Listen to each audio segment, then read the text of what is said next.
Hello, CA warriors. How are you all doing? Friends, today we are going to start with a very interesting topic. But, friends, before that, remember the goal of this video is not to go deep into every single concept, but to give you a crisp, exam oriented summary so that you know what is important and how to remember it smartly. This book and video together will act as your perfect self study partner. And I'm super confident, guys, that after this revision, you will be able to solve any MCQ that come your way in the exam. So let's begin this rapid fire revision session. And yes, if you find these notes helpful, don't forget to share them with your friends.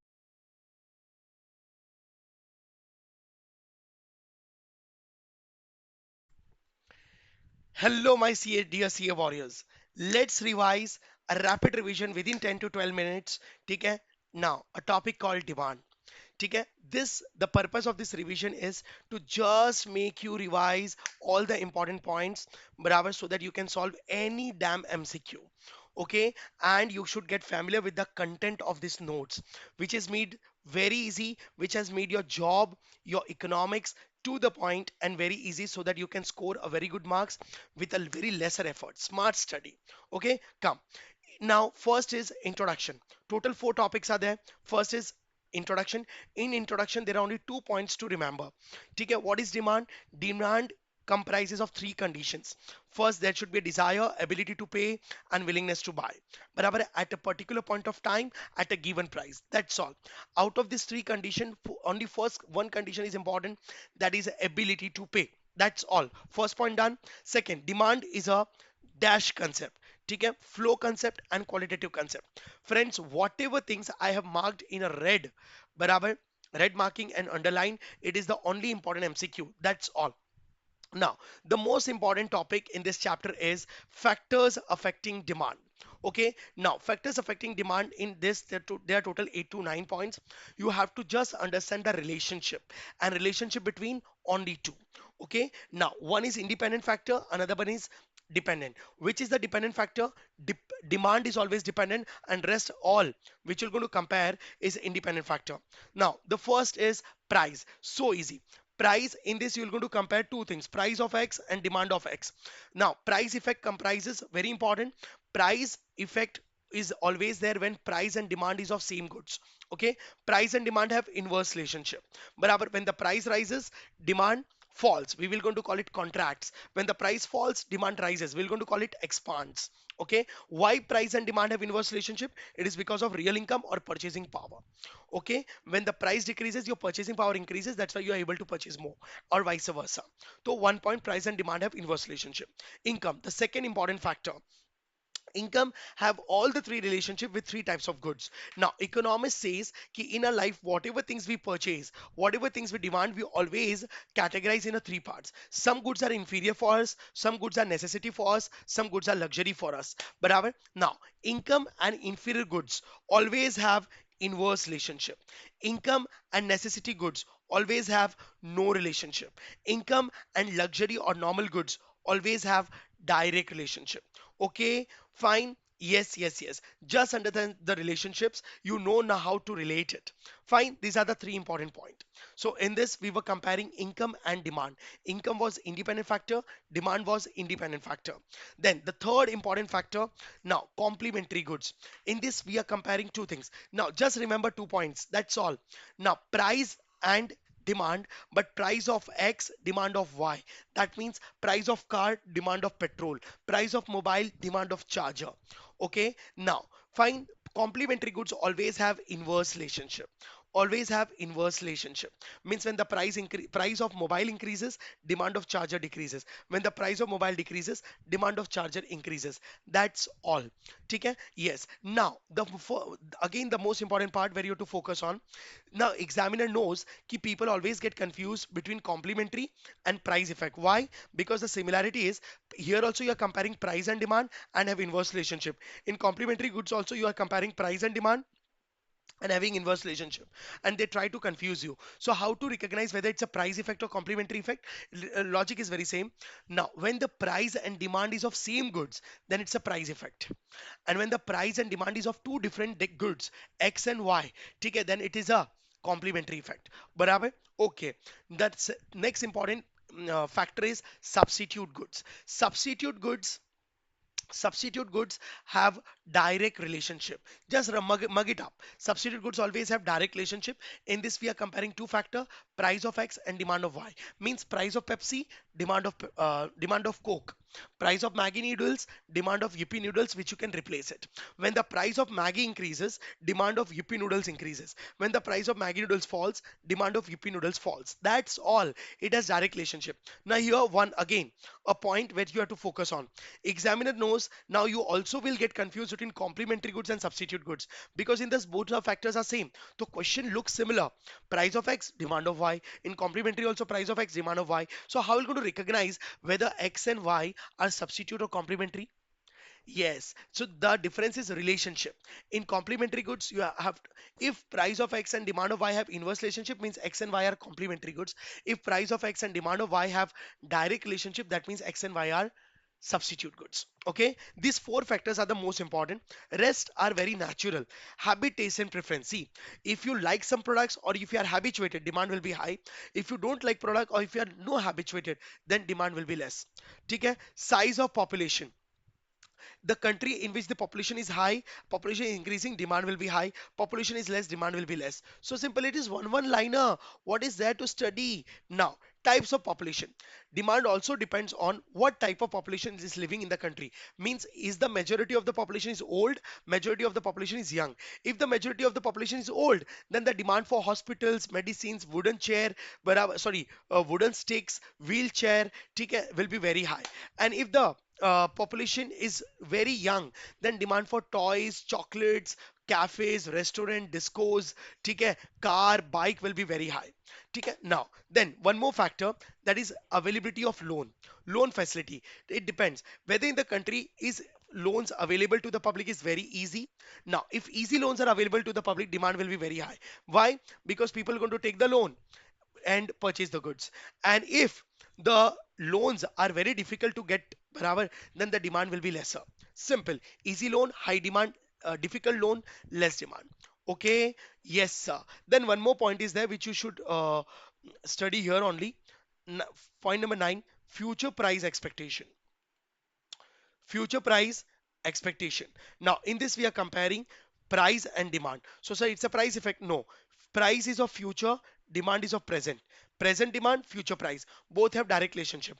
If people expect that tomorrow the prices will increase, so they will going to buy today itself and hoard it, even they don't need, because tomorrow it will become costlier.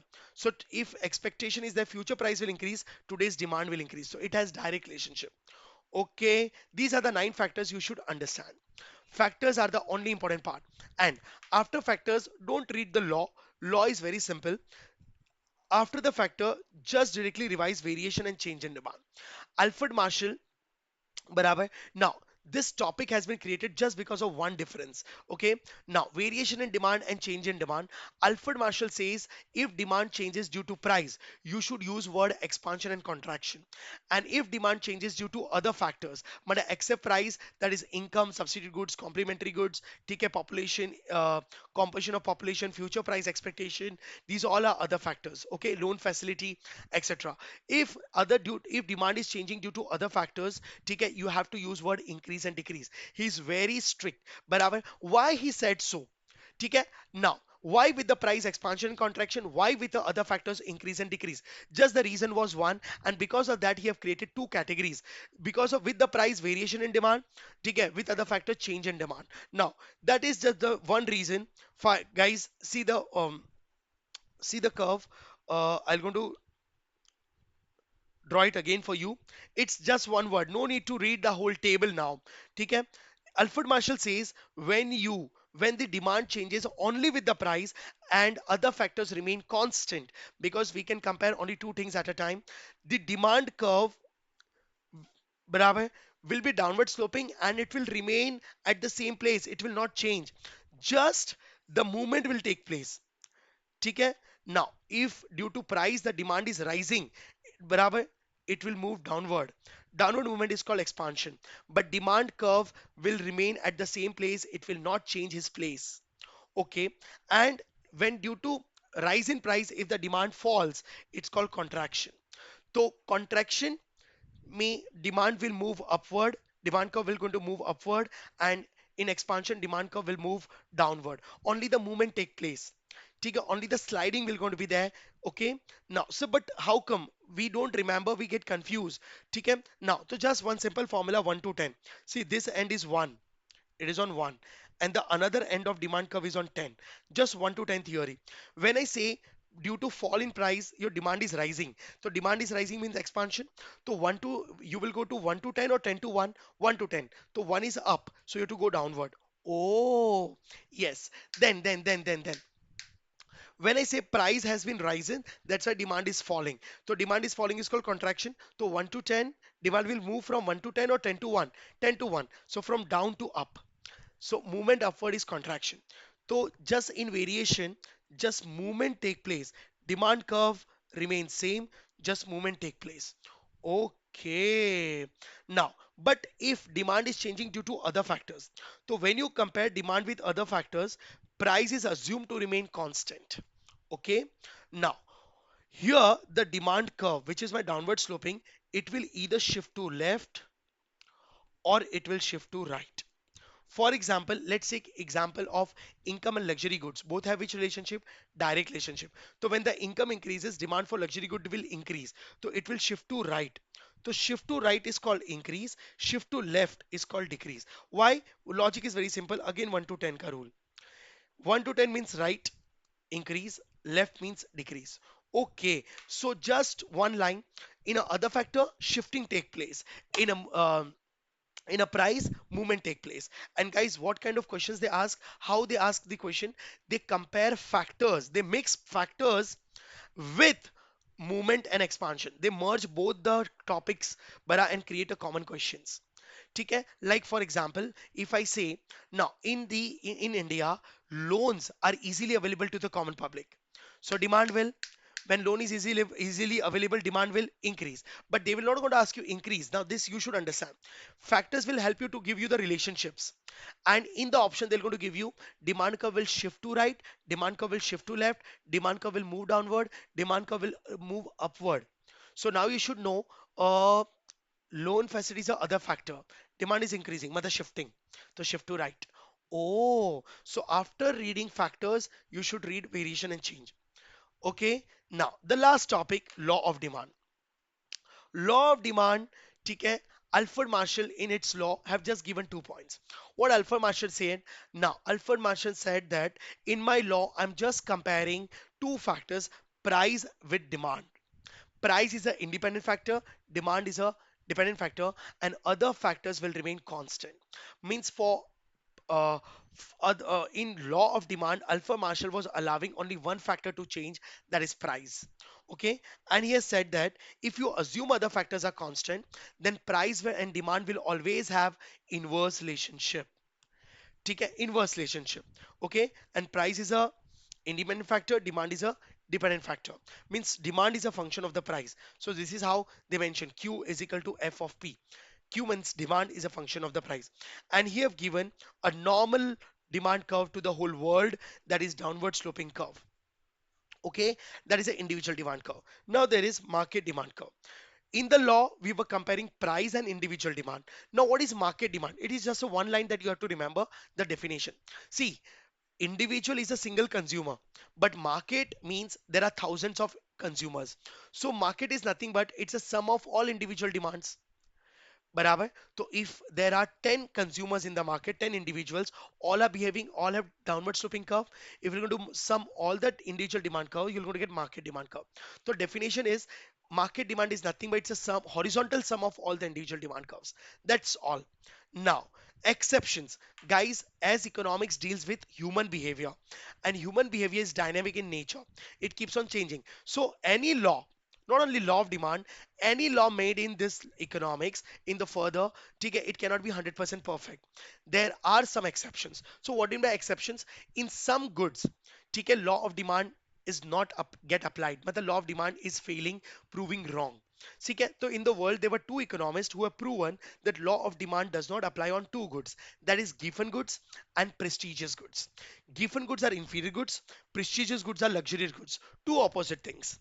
बराबर? Now yes, now the exception goods are those goods in which we are comparing price and demand only, price of X and Y, and it is other factors are remaining constant. Despite other factors are constant in price and demand, ticket there is a direct relationship or no relationship. That's why they are called exceptions. Okay, ठीक है, in exception price and demand have direct relationship, so the curve will be upward sloping curve. So if they ask what is the shape of the normal demand curve, it's downward sloping, but what is the shape of the exceptional demand curve? It's upward sloping. Okay, only there are three exceptions. Okay, that is given goods. In given goods, price and demand have direct relationship, means given goods have upward sloping curve. Okay, it has been derived by Sir Robert Giffen. Now you know the story, I'm not getting into it, but he have did a research on the poor people, labor class people, people who was just earning for their survival, so they will going to purchase inferior goods. But you know what, again they said that now all inferior goods are not given, all given goods are inferior. Matlab some given goods are exception. So some inferior goods are exception. They are called given goods. But some inferior goods behave properly. So they are not exceptions. Okay. So there is a direct relationship. And because there is a direct relationship, that's why it's an exception. If there would be an inverse, why would it be an exception? Barabar? Then Veblen, Sir Veblen, Barabar, have focused, have did research on rich class people who are purchasing prestigious goods. So prestigious goods also have direct relationship because they are purchasing not for their worth, for status, for show off, for demonstration. So even it has, when the goods like diamond, gold, and other costly items, when the prices increases, it demand rich people purchase more. So it has again direct relationship. Barabar? So there are different names. Don't get confused. They might use word conspicuous goods, snob appeal, Veblen effect, prestigious goods, illusion, demonstration effect. Whatever word they use in the options, all are called prestigious goods. Everyone have direct relationship. So the curve will be upward sloping demand curve. Okay, now next is future price. This is a factors. It is not an exception. We have already discussed in the factor. Demand for necessary. Yes. Now, demand for necessary goods are also exception because in them price and demand have no relationship. Because necessity demand does not change with the price. Barabar, I need that goods for my survival. So even the prices are increasing or decreasing, I'm going to fulfill my basic needs. So it has no relationship.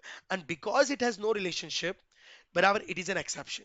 Because as was the law, price and demand should have inverse relation. So here I can say the demand curve is vertical straight line. Okay, so by this, demand chapter is over. Friends, just refer these notes and solve more and more MCQs. These notes are superbly perfect and summarize smart notes. Okay, bye.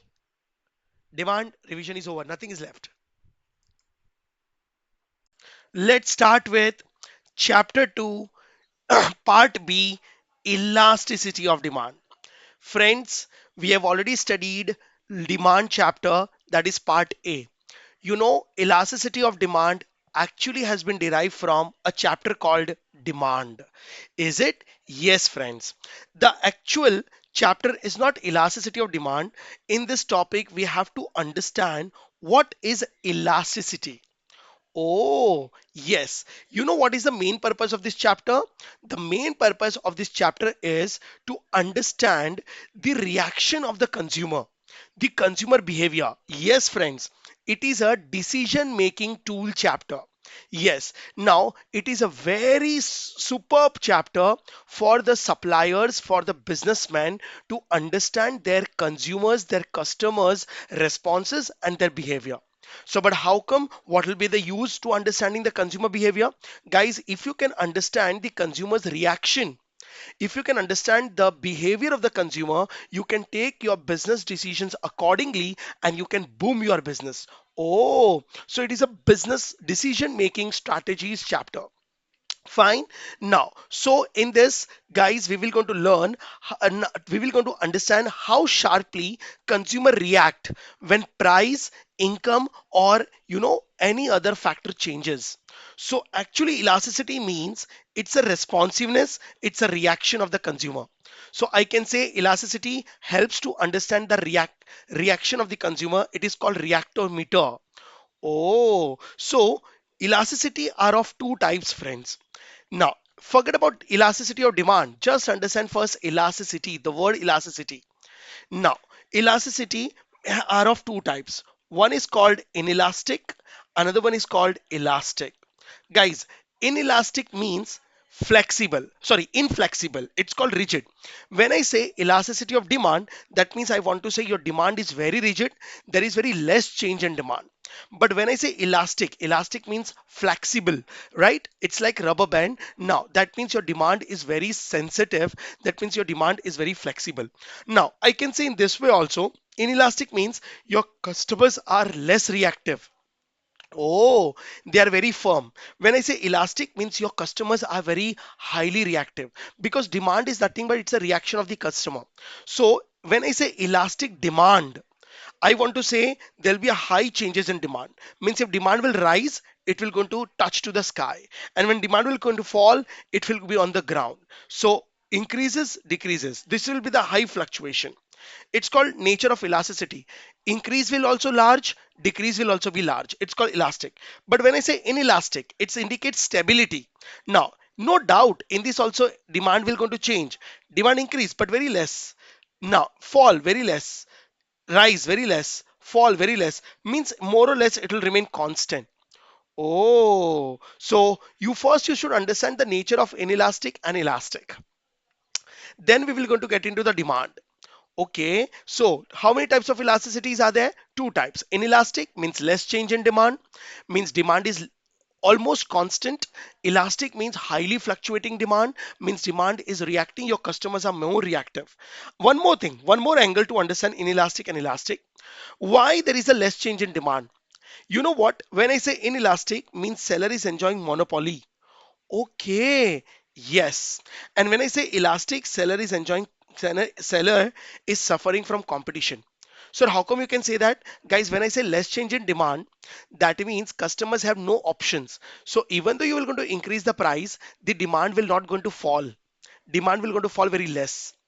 So in inelastic demand, seller can increase the price and earn major profits. Okay, so every seller always wish their product demand should be in the market inelastic. Sellers never wish that the demand for their product should be elastic because elastic indicates competition. See, that's why there is a large change. Even if you're going to increase your price slightly, your demand will going to fall drastically. Why demand is falling? Because customers will not going to come to your shop only. Oh, so these are the called elastic. So the better understanding is elasticity means sensitive and responsiveness. Okay, so in this chapter, basically we're going to understand how actively demand reacts to change due to change in its price, income, and other factors. Okay, so see responsiveness of demand. So in this chapter, we will going to learn four major elasticity. One is price elasticity. Guys, these four elasticities are derived from your factors affecting demand. When I say price elasticity, in this we're going to learn sensitivity of demand to its own price.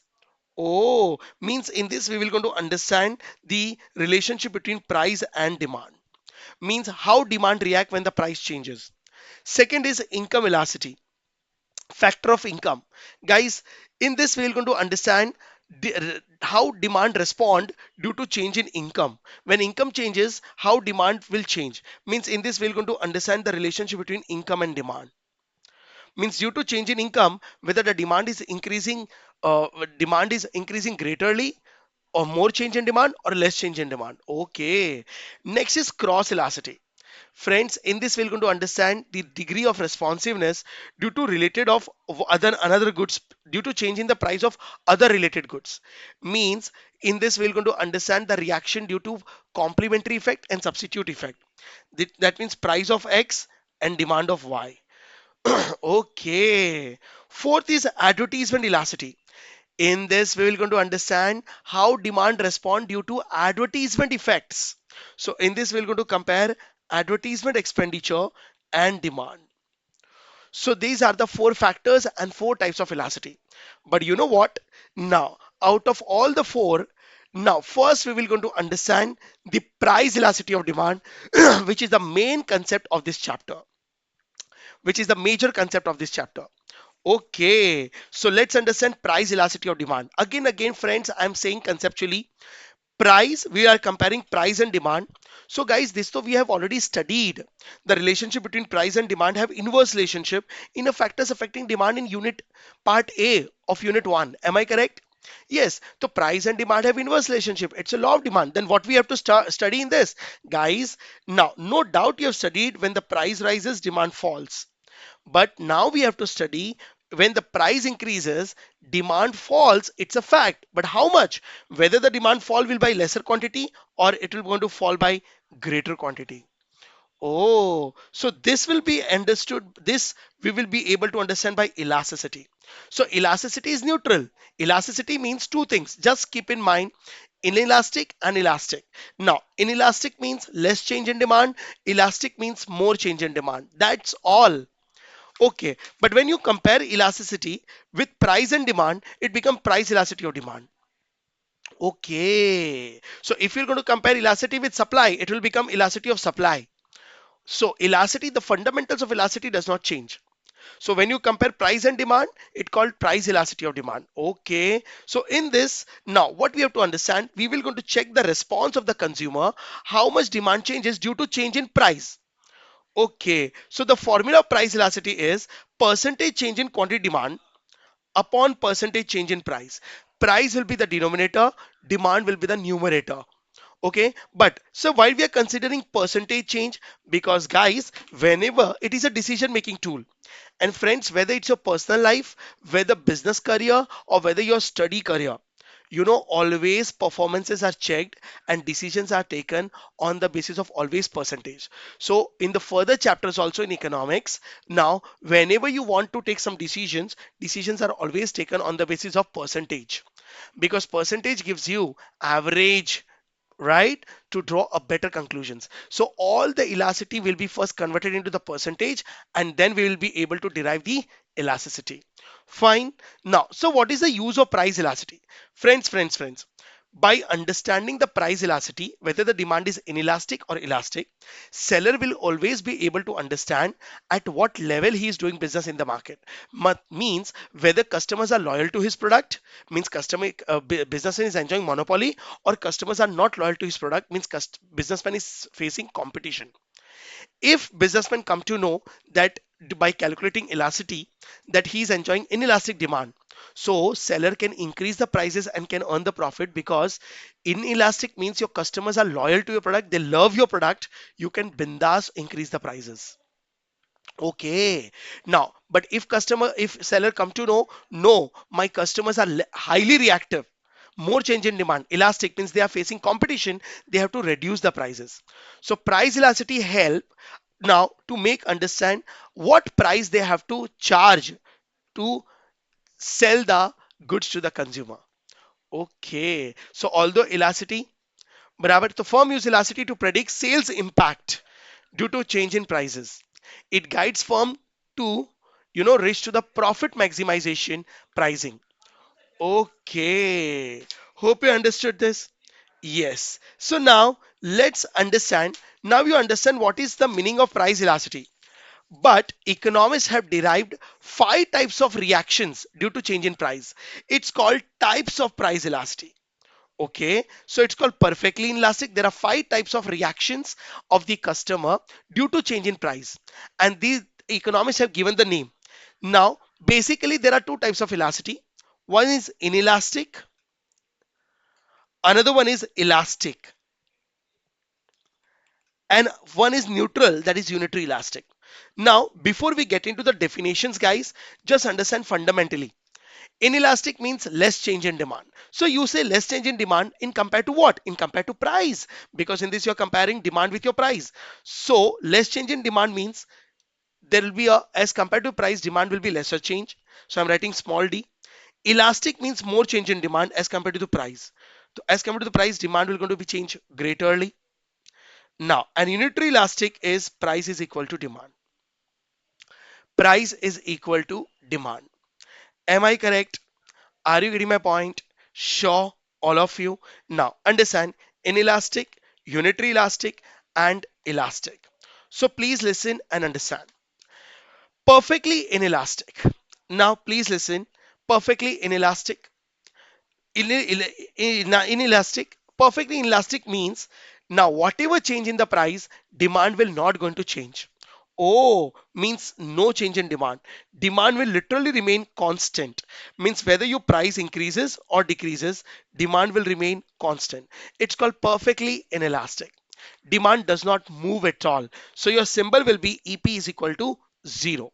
And if you're going to draw the diagram, when price and demand have no relationship, your demand curve will be the vertical straight line parallel to y-axis. Okay, friends, the perfectly inelastic means there is no change in demand. Demand is actually remaining constant. Fine. So is there any practical examples? Guys, perfectly elastic is actually very less practical. But even if you want to understand the example, it's life-saving drugs or salt. Whatever may be the change in the price, if life-saving drugs are there, now people are going to purchase it, right? But you know what? Even if you want to check perfectly elastic, it is possible only in a very short period. Now, means practically not possible at all. Okay. Now, here demand is very rigid. There is no change in demand. But next type is relatively inelastic. Again, inelastic. Inelastic is divided in two parts, perfectly inelastic, relatively inelastic. In perfectly inelastic, demand is not changing. Demand remains constant. But in relatively inelastic, demand is less flexible, comparatively lesser flexible, means there will be a slight change in demand. That's why the definition is quantity demand changes in a smaller percentage, means there is a less change in demand. Okay, means if price increase by 10%, no doubt demand will going to fall, but demand will going to fall only by 2%. Comparatively lesser fall. If price fall by 10%, demand will increase it by 2%. Means less change in demand as compared to price. Yes, we have to do comparison only in the percentage. So the symbol of relatively inelastic is EP is less than 1. And if you're going to draw the diagram, your diagram will going to be steeper curve. It will be downward sloping, obviously, because price and demand have inverse relationship. So you will be having a downward sloping demand curve. But this the economists have given the name to this demand curve, the shape, the slope of the demand curve, it is steeper. Now, right, guys, inelastic always indicates monopoly market. Always seller want that the product's demand in the market should be inelastic, means customers are very loyal to the product. In this market, seller can increase the prices now and can increase the profits. Oh, but you know what? Inelastic indicates short period. See the comparison. Perfectly inelastic, very short period. Relatively inelastic, short period. See, this is the beauty of my notes. You can do the comparisons. Relatively inelastic indicates monopoly. Oh, yes. How come it's monopoly? Because guys, inelastic means monopoly market. So perfectly elastic, it is practically not possible. So we cannot connect it with the market. Now, the major understanding, the more you will be able to understand why how monopolistic have relatively inelastic demand in the chapter number 4. Okay, the third type of elasticity is unitary elastic. Unitary elastic means no more change, no less change in demand. It is equal change. It's a neutral concept. Now, so in this, if the price increase by 10%, demand fall by 10%. No doubt, when the price rises, demand fall. Fundamental law will not going to change. The price and demand always have inverse relationship. When the price fall by 10%, demand will increase by 10%. Means equal change. That's why the symbol is EP is equal to 1. And if you're going to draw the diagram, obviously diagram will be downward sloping, but it will be flatter as compared to the relatively elastic, but the economists have given the name, it's a rectangular hyperbole. Okay. Now, then elastic. Elastic means more change in demand. There are two types of elasticity. Elastic demand, that is relatively elastic and perfectly elastic. Relatively elastic means now the demand is highly flexible, means there will be large change in demand. The symbol will be EP is greater than 1. Means you can say this, if the price increase by 10%, demand will going to fall by 20%. Oh, If the price fall by 10%, demand will increase by 30%. Oh ho ho ho. Are you getting my point? Yes, sir, we understood. So, if you're going to draw the diagram, no doubt demand curve is downward sloping, but it will be flatter. Economists have given to the curve the name it is flatter. Okay. Elastic demand indicates long period because elastic in demand indicates monopolistic competition. Now, so when consumer find the demand in the market for the products is elastic, now consumer come to know that they face elastic demand. Am I correct? Elastic demand, right? So they have to reduce the price to enjoy the profits. Am I correct? Hope you understood this. Yes. So next is perfectly elastic. Guys, perfectly elastic means your customers are highly reactive. So much reactive that your demand may rise to infinity or may fall to zero. Oh, means a slight change in price can bring a infinite change in demand. Means your goods are so highly risky and so price sensitive. This businessman will going to think to play with the price thousand times. Are you getting my point? That is called perfectly elastic. If you're going to draw this demand curve, see the demand curve is horizontal. You know what this demand curve indicates? The demand have infinite change. Demand is never ending. So demand keeps on going. Are you getting my point? So you will going to see a horizontal straight line in a perfectly elastic, right? Economy says it indicates a very long period, right? And it indicates perfect competition. This kind of elasticity is there in a perfect competitive market, which is again a hypothetical market. Means perfectly elastic is again not a practically possible. Okay, but in this price remains constant. Now, friends, for better understanding and better now things, you should compare price inelastic with perfectly inelastic with perfectly elastic. In perfectly inelastic, demand remains constant. In perfectly elastic, price remains constant. In perfectly inelastic, demand remains constant. In perfectly elastic, price remains constant. Now, perfectly inelastic indicates very short period. Perfectly elastic indicates very long period. Are you getting my point? Yes, sir. So now these are the five types of elasticity where it now customers shows their reactions. Perfectly elastic means no change in demand. Relatively elastic means less change in demand. Unitary elastic means equal change in demand. Relatively elastic means large change in demand. And perfectly elastic means infinity change in demand. So guys, you can check one, you can do the analysis on the slope of the demand curve, and what you can go through it. Now, if the demand curve is steeper, that means demand curve is less elastic. So flatter the curve, elasticity is high, and steeper the curve, elasticity is less. Okay. And guys, one more thing, the elasticity is also has been compared now with the revenue. Means the this is the analysis part. When seller in this point, in the second point, now you can understand when seller can increase the prices and sell their products, and when seller have to reduce the prices and increase the revenue by selling the products. So friends, inelastic means monopoly. Where in inelastic, seller can increase the revenue by increasing the prices, because in monopoly seller can increase the prices. So in inelastic, revenue means sales now, and price have direct relationship. But in elastic market, elastic indicates competition. In competitive market, seller cannot increase the price. He have to reduce the prices in the competition. So by increasing the prices, sorry, he can increase the sales by decreasing the prices. He have to reduce the prices. So in elastic market, there is an inverse relationship.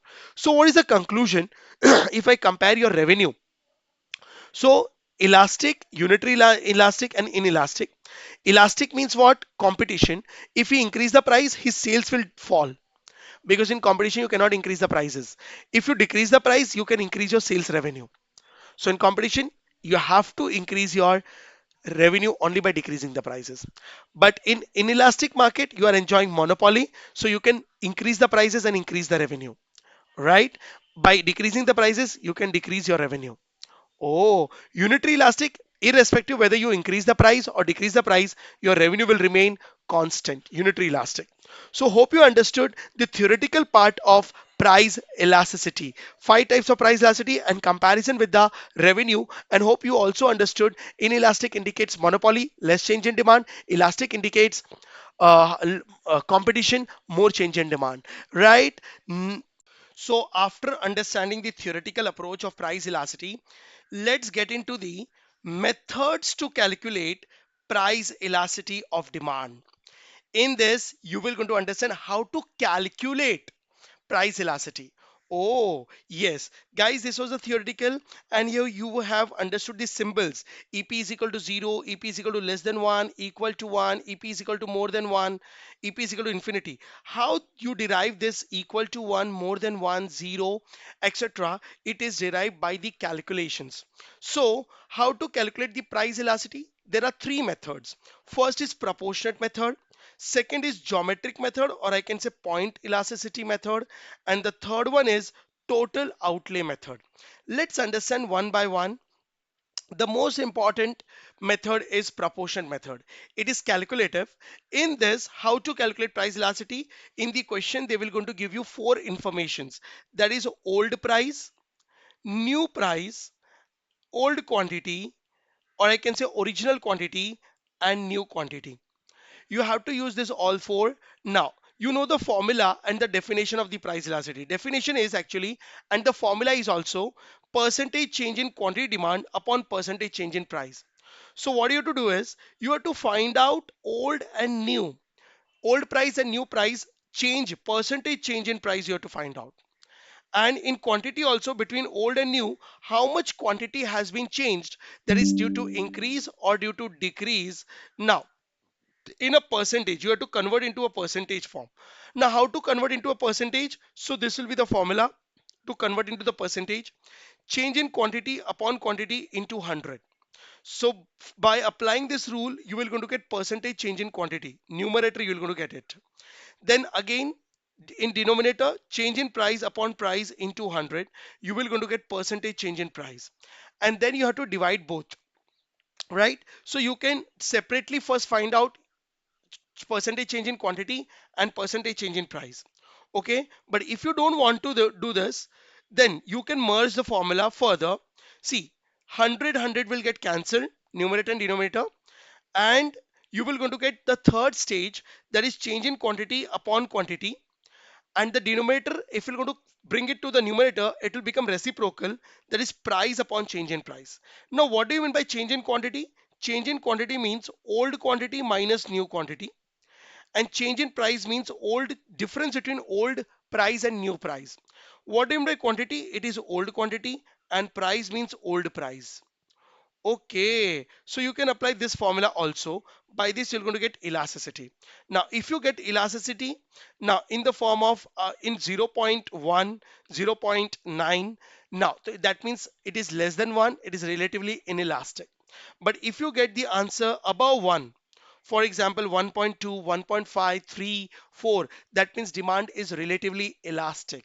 Okay, hope you understood this. Yes, so here I have written the explanation also. Change means difference between original quantity and new quantity. Original means old one or new one, or difference between original price or new price, right? But one more version of proportion method is there, that is arc method. Now, arc method is nothing but, in this we consider just a large price changes using average method. Okay, formula is exactly same. This formula and this formula now is exactly same, but the difference will be only if in the exam, if in the question they ask you calculate elasticity by arc method, the formula will be same, no difference, just one slight change is there. That slight changes, understand, change in quantity is nothing but it's old minus new, like the normal formula. Change in price means old minus new price, it is exactly same, but the difference is when they say quantity, it is old plus new quantity. Oh, and here you have to consider P means old plus new price. This is the only difference between normal price elasticity method and arc method. Now, see here. Here in a normal method, quantity means only old quantity, but in arc method, it's old plus new. This is the only difference. Price means old price, but in arc method, its price means old plus new. This is the only difference. If in the question exam they specify find elasticity by arc method, then you have to consider this formula. Hope you understood. Yes, for calculations. Now in ICI module, detail and varieties of the calculations are given. You can refer that. Now come to the next method, that is geometric method. Friends, through geometric method, what economists want to explain is, economists want to state that is demand curve is nothing but it's a combination of price and quantity. Am I correct? Yes. Now, if you don't remember, in law of demand, what you did first, you have derived the combinations of price and quantity demand, and then that combinations has been merged with a single line. Then you got downward sloping line, which you call it demand curve. Am I correct? Yes. So basically, I want to say is economists want to say this demand curve is having a thousands of combinations of price and demand. And at each and every point, this point is nothing but it's a combination of price and quantity. Oh, see to it. Every point have indicating price and quantity combinations. Am I correct? There is a can be a thousands of combination. Now, and when you merge all the combination, you get this demand curve, a downward sloping demand curve. Now, economists want to state over here that at each and every point, a slight change in price, elasticity makes changes. There is a change in elasticity, right? So broadly, this all a small change has been derived into the five categories. And they've said that draw a downward sloping demand curve, a linear demand curve with touching both the axes, y-axis also and x-axis also, right?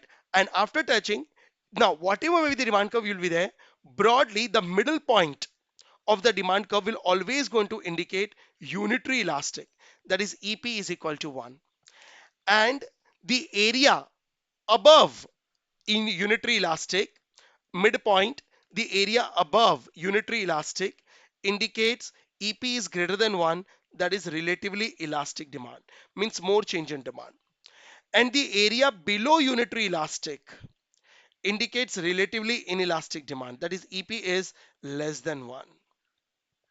Oh, yes. So midpoint is unitary elastic. Area above, at the top, it is relatively elastic, and at the bottom, it is relatively inelastic. Fine, we understood. And if now, fourth, these are the three elasticities which is practically possible. Fourth is now the point where demand curve touches to the x-axis, it is zero, it's neutral, then EP is equal to zero, it is perfectly inelastic. And the demand curve touching to the y-axis, it is EP is equal to infinity, that is perfectly elastic, and here perfectly inelastic. So these are the, at each and every point, the elasticity keeps on changing. Hope you understood. Yes. So basically the reason is when you move from top to bottom, the elasticity keeps on falling, and vice versa when you move from bottom to the top but on the same demand curve, the elasticity is increasing. Hope you understood. Yes, sir. So you can read this explanation. I've explained you. Now, point elasticity. But, sir, from proportion, now the doubt should arise. From proportionate method also we can calculate the elasticity, and we can come to know which type of elasticity it is. And from geometric method, or I can say point method, we can come to know which type of elasticity it is. Now, then what is the major difference? If from both the methods I can find out the elasticity only, so which is the best method? Guys, both methods have their own importance. Now, see, what is the basic purpose of price elasticity? From seller's point of view, they want to check the response of the customer, that how customer will going to behave when you change the price, when seller change the price. Means when they increase the price or when they decrease the price. Am I correct? So seller want to understand. So if seller want to increase prices majorly, now if they want to increase the price by 20%, 30%, 50%, greater change in the price, or they want to fall the price greaterly, then proportion method is the best method to understand the response of the customer and to calculate elasticity. But if seller want to just make a minor changes, a small change in the price, and at a small change, slight change in the price also, they want to understand the response. So it is not possible from proportionate method. Now, point elasticity will be the best method. Means actually this method is used only when change in price is infinitesimal, means very negligible or small change in the price. Okay, means you just want to change your price by 1 rupee or 2 rupees. So it's a very negligible change. And on that also, you want to check the response. So small change in price if you want to check the response with a small change in price, point elasticity is the best method. And if you want to check the response of the customer by a major changes in the price, proportionate method is the best method. But both are calculative method. Point elasticity use derivative method to calculate elasticity.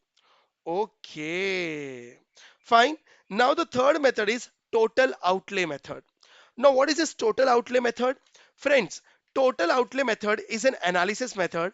Economist says from total outlay method also you can understand which type of elasticity your product faces. Yes, yes, and without calculation. Oh, so this is an analysis method. In this method, why it is called total outlay method? Because in this method, you are not comparing price and demand. No, no, no, no, no.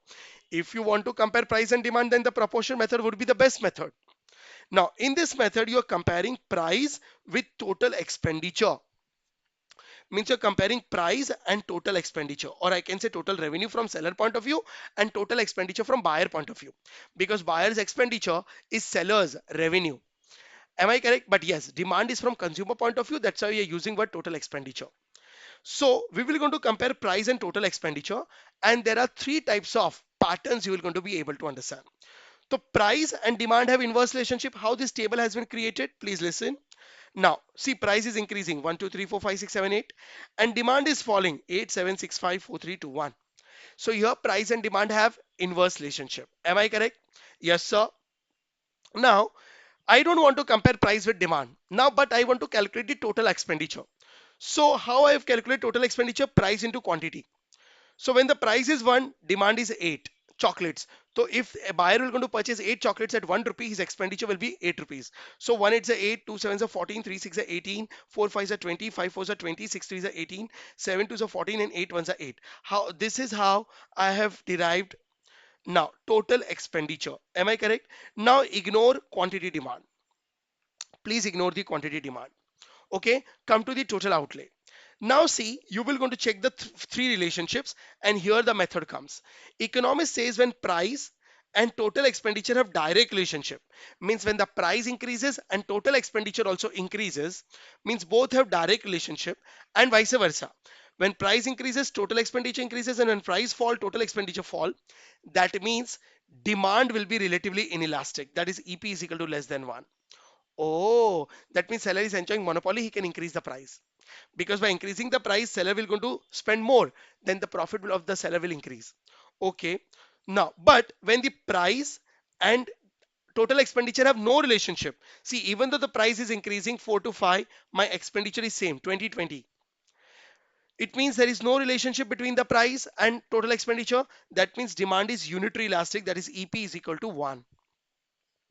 Okay. And when the price and total outlay have inverse relationship, when the price and total outlay have inverse relationship, right, demand is relatively elastic. When the price and total outlay have inverse relationship, demand is relatively elastic. That is EP is greater than 1. That is EP is greater than 1. Okay, when the price and total outlay have inverse relationship, it indicates relatively elastic. So just by comparing price and total outlay, you can come to know elasticity. So just remember the relationship, you will be able to derive the elasticity. Hope you understood. So by this I have completed price elasticity, means now that is methods as well as theory.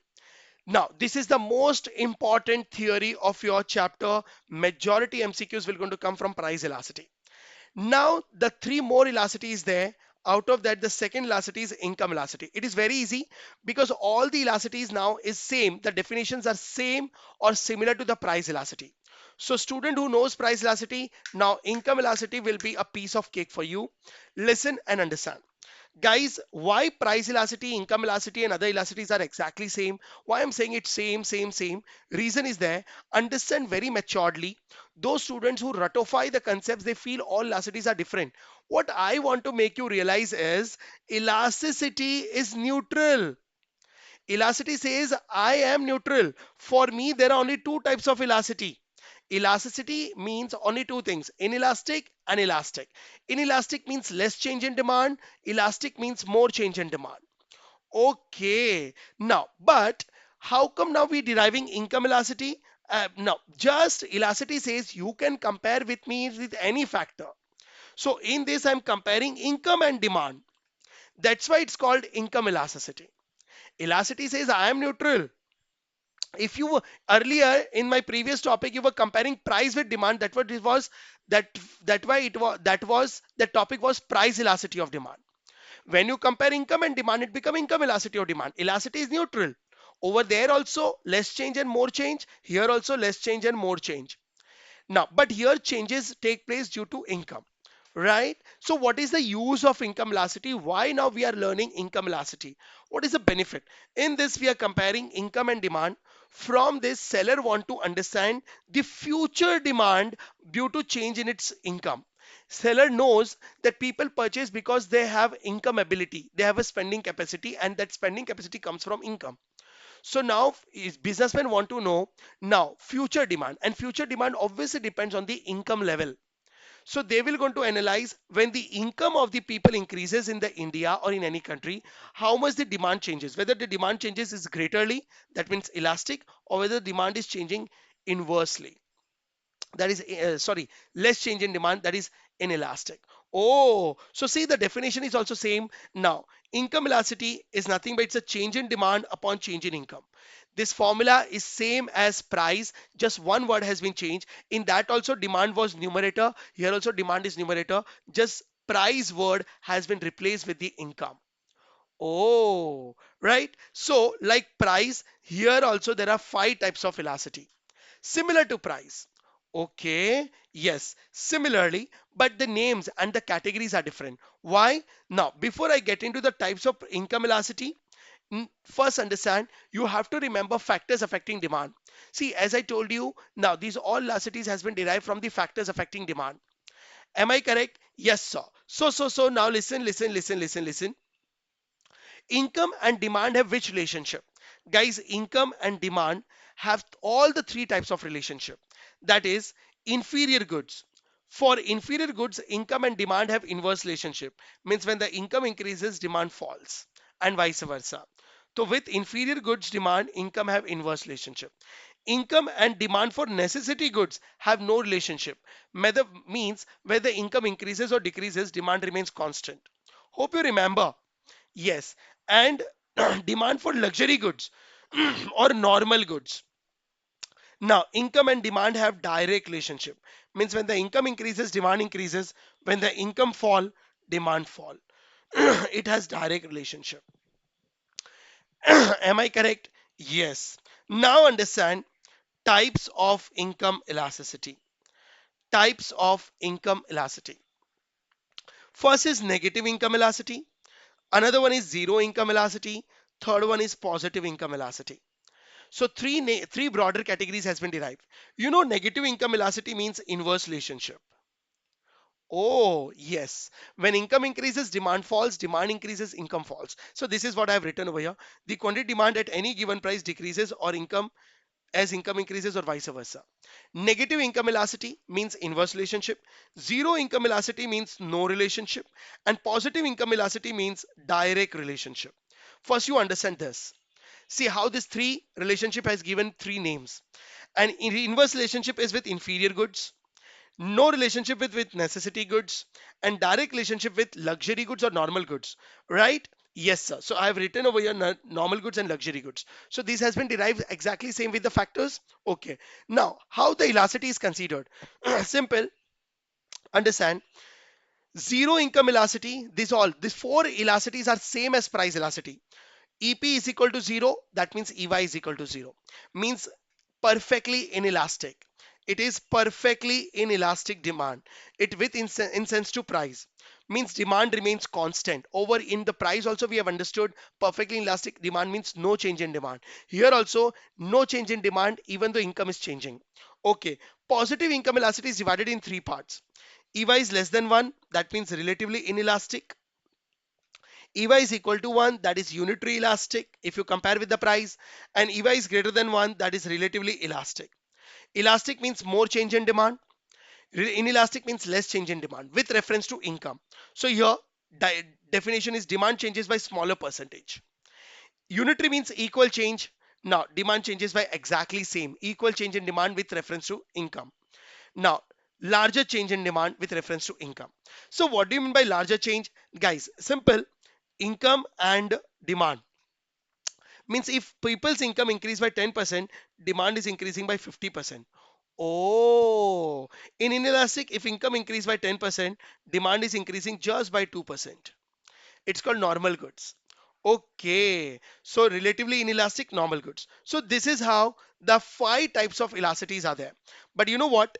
In negative in income elasticity, whatever numbers you get when you calculate the elasticity, now you have to put minus sign, you have to put negative sign before that. Because when I say negative in elasticity means your symbol will be negative. Symbol should be negative. Hope you understood. So these are the five categories. Now, by this income elasticity is over. Is it? Yes. Rest all elasticities are just 5, 5, 10, 10 minutes topic.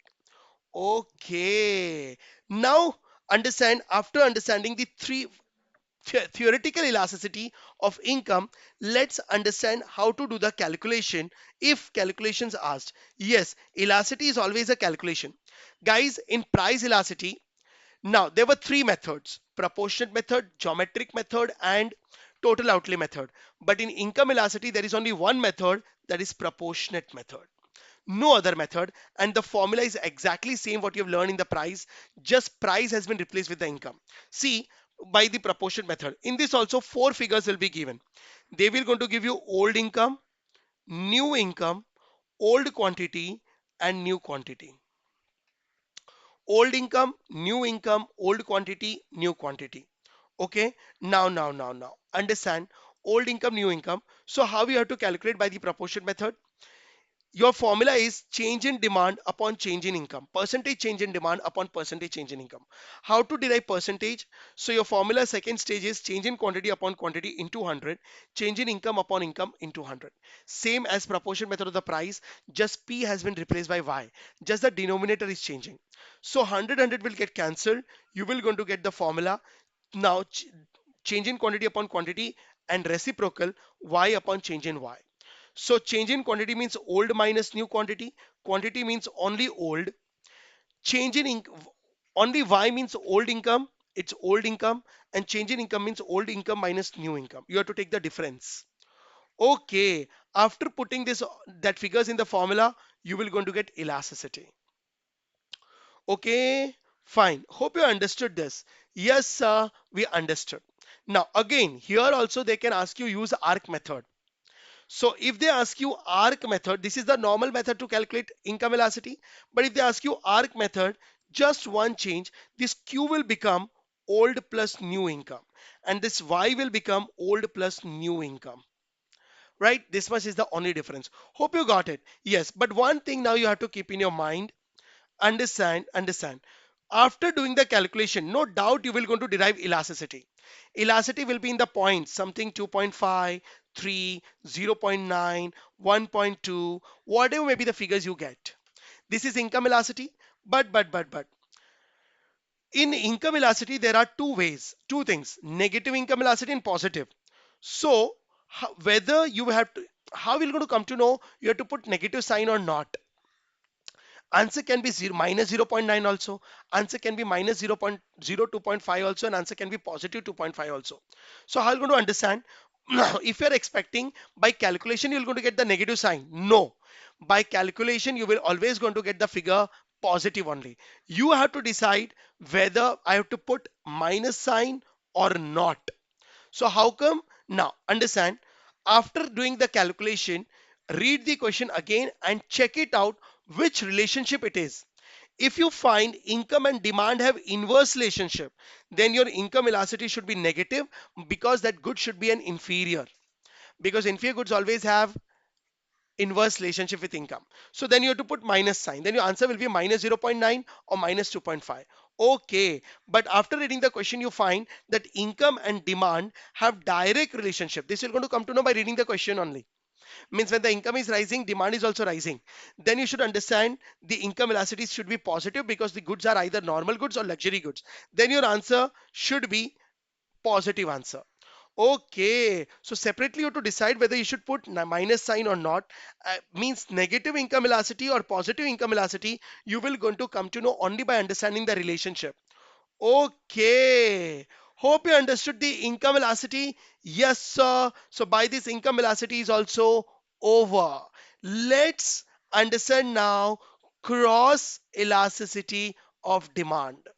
The next concept, cross elasticity of demand, it's again a very small concept.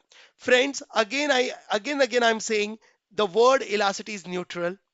Now, but now you are comparing, now you want to understand the reaction of your customers from seller point of view. Assume you are a seller by changing the price of some other goods. Means in this we are comparing price and demand, two factors, right? So sir, if you're comparing price and demand, then your doubt should be it will become a price elasticity only. No, the main difference is here you are going to consider price of X and demand of Y. You know, when the price and demand is of same goods, then only it is called price elasticity. But here price of one goods and demand of another goods means in cross elasticity we always understand the nature of substitute goods and complementary goods.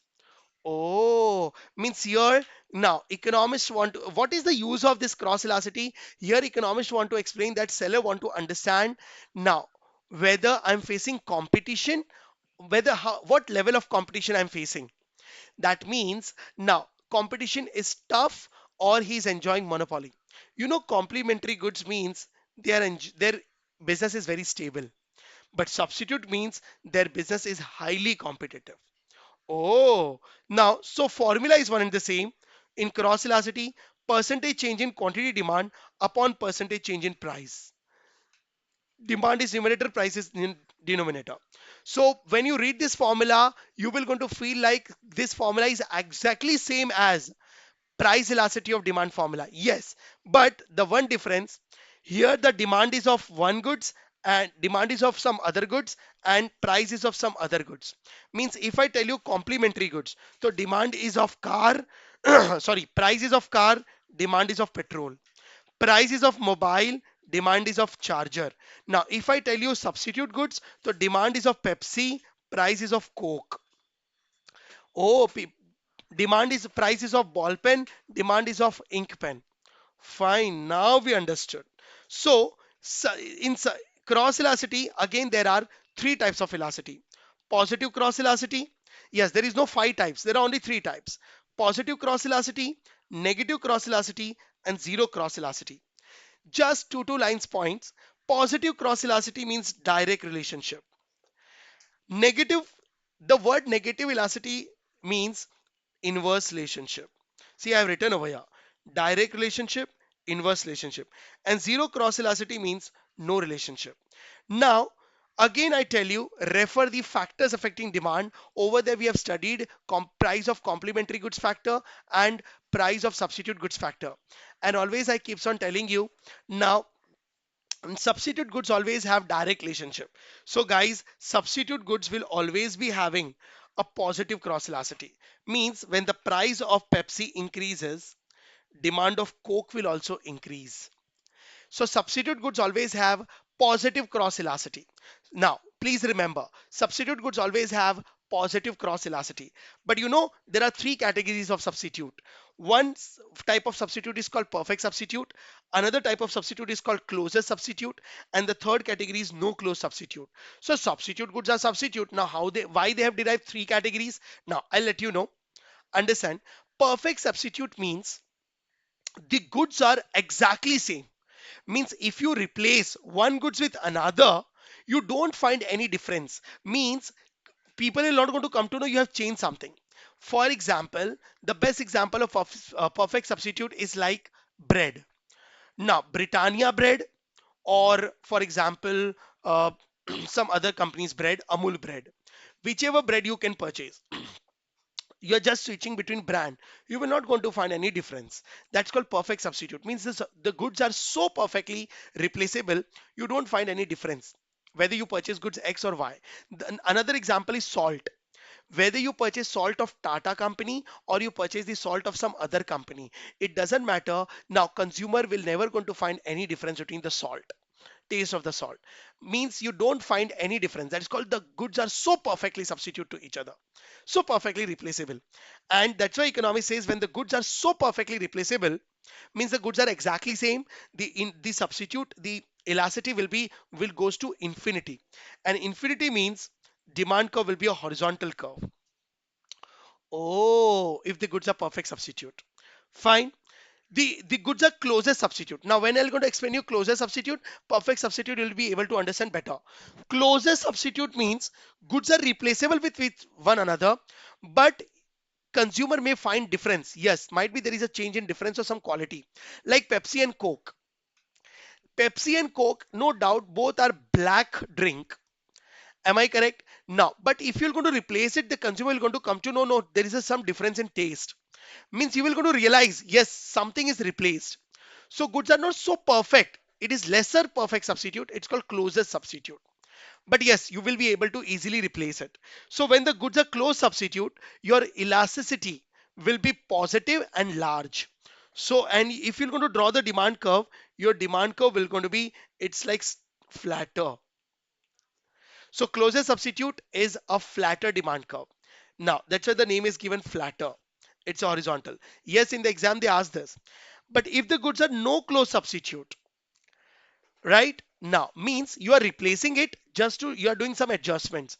Like for example, now, a no close substitute means you are replacing, you know, train. You want to go to Rajasthan or some different places.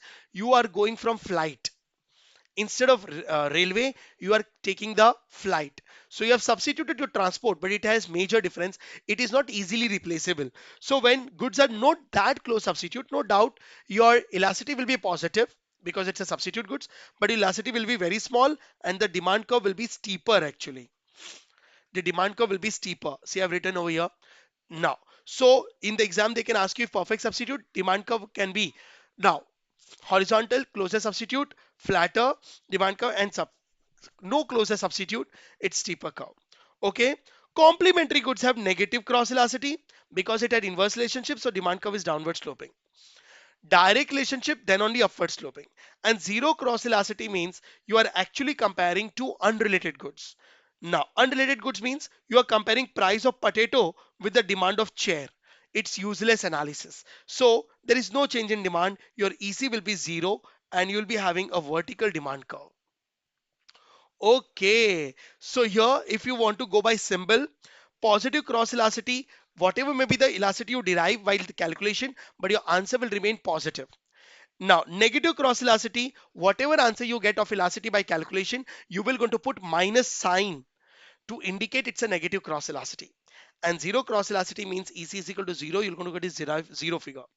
So this is was the theory. There are only three types of cross elasticity. Now come to the methods of cross elasticity. How to do the calculation? Again, like income method and price method, there is only one method, proportionate method. Same formula, no difference. Percentage change in quantity demand of X upon percentage change in quantity demand of Y. In this, four figures will be given. Now, old price of X, new price of X. Old quantity of Y, new quantity of Y. Just you have to find out by using the same formula as price elasticity. Change in quantity means old minus new. Quantity means old. Change in price means old minus new. And change in price means old minus new. And price means old. Right? Yes. But whenever you will going to do the calculation, you will going to get elasticity, which is the positive figure only. Means you might get answer 2.5, you might get answer 0.5, etc. But now you have to decide whether this answer should be, you have to put minus sign or you have to remain keep it positive only. Now again, like income, it depends on the relationship. After solving, again you read the question, given question once, and you check it out whether the price of Y and demand of X have inverse relationship. If there is an inverse relationship, then you should understand the cross elasticity should be negative. Then you should put minus sign over there. Okay, means goods are complementary actually. Oh, but by reading the question, if you find that price of Y and demand of X have direct relationship, then the cross elasticity should be positive only. Okay, then you should not put minus sign. And if you find direct relationship, that means goods are substitute to each other. Oh, Fine. So hope you understood the cross elasticity, guys. Yes, sir. Now, hope you understood the cross elasticity. So now let's start with a last elasticity of this chapter, that is advertisement elasticity. Friends. In this advertisement elasticity, again and again I'm saying elasticity is neutral. Elasticity means two types, inelastic and elastic. Inelastic means less change in demand. Elastic means more change in demand. That is the core of elasticity.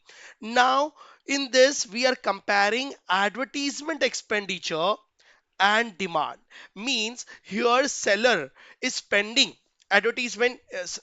money on advertisement. He want to check the response, that how much demand changes due to change in advertisement expenditure. If demand changes more, elastic demand, that means advertisement expenditure is very successful. If demand is changing less, that means there is a waste of money on spending on advertisement.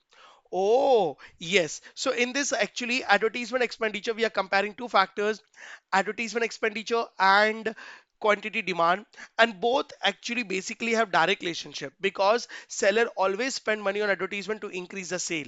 So the more they spend money on advertisement, now the more demand get created in the market. So both have direct relationship basically. So the formula of advertisement elasticity is percentage change in quantity demand. Whatever elasticity you study, demand will always be the numerator.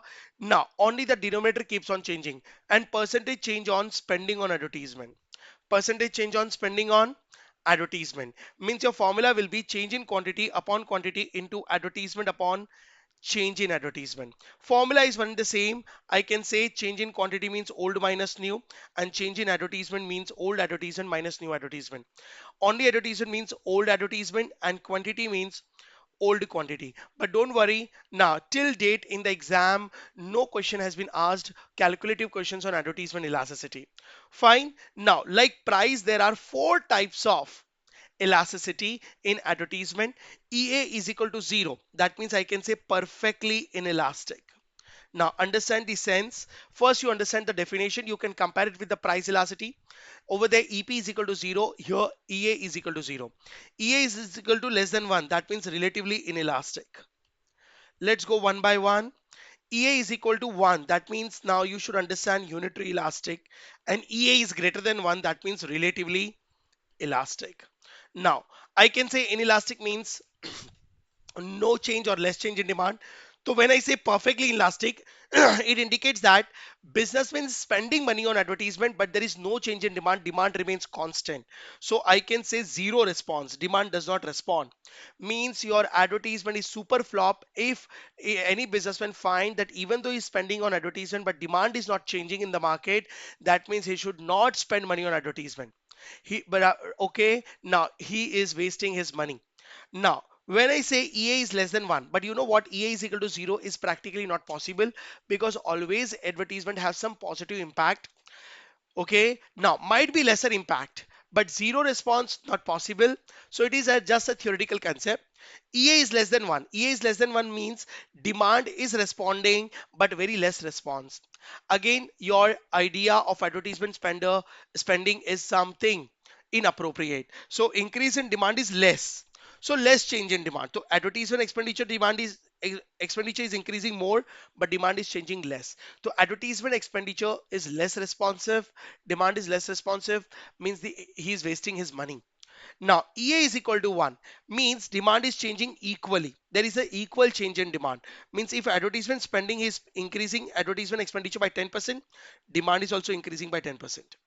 Oh, so this is very neutral. So if businessmen have set the target this year, he want to increase the sale by 30%, then he should spend money on advertisement 30% incremental. Okay. EA is greater than 1 means every businessman wish that his advertisement expenditure should be relatively elastic, means a less change in advertisement more create a more change in demand. Means advertisement is expenditure, if businessmen increase by 10%, demand might be increasing by 50%. So demand is increasing by higher proportion. It is called strong response of the people. Advertisement was highly impactful. Now the whole money which you have spent is was very worthful. So this was the advertisement elasticity, four types of elasticity, and the definition is same as price elasticity. Just price has been replaced by advertisement. So by this, advertisement elasticity is also over. Now, by this, all the four types of elasticity is over. Last topic which you have to understand is factors influencing elasticity of demand. What do you mean by factors influencing elasticity of demand, guys? Now. Factors influencing elasticity of demand, like you have studied factors affecting demand. Okay, yes. Now, in this, we are studying what are the reasons in the world or in our life due to which sometimes demand have less change and sometimes demand have more change. So, what are the reasons, factors? I have recorded over here in your module, 8 reasons are there and very sensible and very important. First factor which creates elasticity and inelasticity in demand is depends on number of users. Now, economist says there are many goods which is of single use and there are many goods which is of multiple use. So single use products always have inelastic demand and multiple use products always have elastic demand. The best example is iron for ironing the clothes, right? It is of single use, so those who need iron, they cannot drop down the demand, they need it. Multiple use, the best example is milk. Milk is a multiple use, direct consumption with tea, with coffee, with milkshake, with curd, with buttermilk. So many uses are there. So any product which have multiple uses, there is a high change in demand. Second is time period. Friends, elasticity also depends on time period. I already explained you in a price elasticity. There are two types of period, short period and long period. In short period, always the demand will be inelastic, and in long period, always the demand will be elastic. Why? Because short period means customers didn't got the time to show his response. They got very less time, so there was a less change in demand. Elastic means consumer have got a infinite time, large time to show his response, so there is a large change in demand. Elastic means more change, inelastic means less change in demand. Consumer habit, yes. If consumer is habituated to any product like alcohol, cigarettes and all, now whatever may be the price, he need that product, he cannot drop the demand. Now the demand remains inelastic. So simple. Fourth is price range. You guys, price always matters in our life. What economists trying to say is, now whatever things you purchase in your life in a month, barabar, for your survival, for your benefits. Now people always divide products mentally in a three levels. Some goods which you purchase is of very low price, some goods which you purchase is of medium price, some goods which you purchase is of very high price.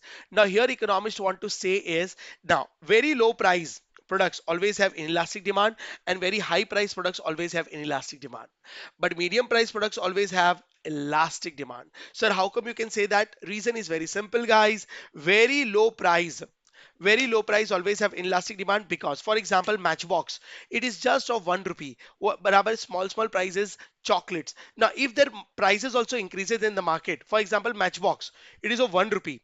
If in the market the price rise of the matchbox to 2 rupees, no doubt for sake, now the price has become doubled. But guys, it is just 2 rupees. Will you going to drop down the demand? No, it does not impact to you, right? So you're going to purchase it inelastic. Very high price products, sir, how come it is inelastic? Friends, very high price product means, you can take the example of, for example, you want to purchase a house for your family. Costliest product, right? Now, for example, you have a budget of 90 lakh rupees. So you have decided that you're going to purchase the house of 90 worth rupees 90 lakh, but your family people have liked a house property of 95 lakh. So now your family people have want ki you can purchase this house and it's 5 lakh matters. It is beyond your budget. But in front of 90 lakh, 5 lakh is very lesser amount. So will you going to drop the demand just because of 5 lakh? No, you're going to purchase it because here our mentality works. When I'm spending 90 lakh, 5 lakh rupees, it's okay, I'll be able to manage. Oh, but medium price product, even if a prices increases by a 5 rupees also, demand will going to drop like anything. Now, huge change in medium price. Next is nature of goods. Of course, elasticity depends on nature of goods. There are two nature of goods, complementary goods and substitute goods.